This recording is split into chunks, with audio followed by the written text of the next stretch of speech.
This is a Noxe Flight Controller. It's a F4 Flight Controller and it's pretty tiny, and this is the deluxe version. It comes in two versions, the deluxe and the acro version. The deluxe version has a barometer. This is your barometer.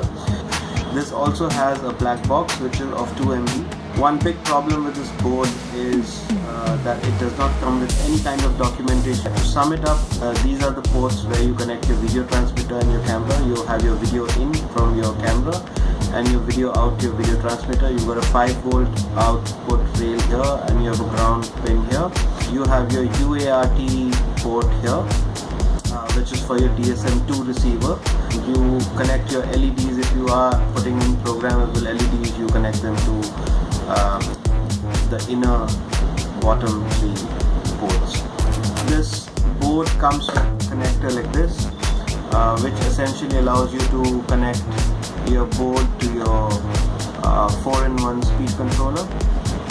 Now the only thing you have to check is the alignment of your wires. So you need to check your speed controller's documentation on the board, where it may mention the sequence of the wires corresponding to the relevant motor. So this is 1, 2, 4, 3 or a 3, 4, 2, 1 from the right side. That has to correspond with this, and so you may have to switch a few wires to get that right.